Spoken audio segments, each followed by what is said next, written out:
பாஜகவால் உருவாக்கப்படுகிறது. எடப்பாடி பழனிசாமி ஸ்ட்ராங்கான லீடரா தன்னை ப்ரொஜெக்ட் பண்ணிக்கிட முடியாது, கூடாது.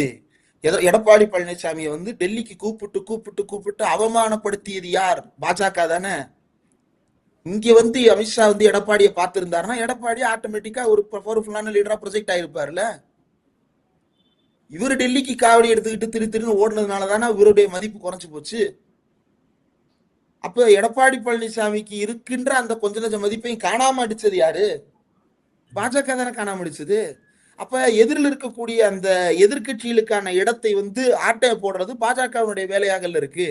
ஸ்ட்ராங்கான அப்போசிஷன் தேவை அப்படின்னா ஸ்ட்ராங்கான அப்போசிஷன் லீடர்ஸை செயல்படுவதற்கு அவங்களுடைய கூட்டணி அப்படி அனுமதித்திருக்கிறதா?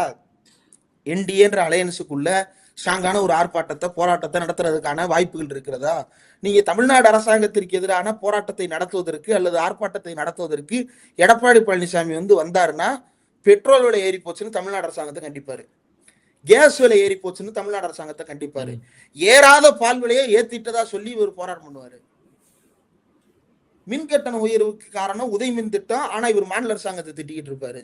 சொத்து வரியை ஏத்தலன்னா உள்ளாட்சி அமைப்புகளுக்கு கொடுக்கப்பட வேண்டிய 5000 கோடியை கொடுக்க மாட்டேன்னு ஒன்றிய அரசாங்கம் சொல்லும், ஆனா இவர் மாநில அரசு எடுத்து போராட்டம் பண்ணிட்டு இருப்பாரு. இப்ப இது எல்லாமே வந்து மாநில அரசை வில்லனாக சித்தரிக்கின்ற ஒரு வேலையெல்லாம் தொடர்ந்து செஞ்சுட்டு இருக்கிறாங்க. அதனால எதிரில இருக்கு, தமிழ்நாட்டில் முக்கியமான எதிரி இருக்கிறார்கள். அந்த எதிரி வந்து பாஜக. அது வந்து அந்த பாஜக என்கின்ற எதிரியை வீழ்த்துவதுதான். பாஜகன்ற எதிரி நீங்க எப்படி வந்து கண்ணுக்கு தெரியாத ஆன்டி இன்கம்பன்சின்னு சொல்றாங்கல்ல, அந்த மாதிரி கண்ணுக்கு தெரியாத எதிரியாக பாஜக இல்ல, கண்ணுக்கு தெரிந்த எதிரியாகவே பாஜக இருக்கிறது. ஆனா அதை நம்ம கண்ணு காட்ட மாட்டாங்க.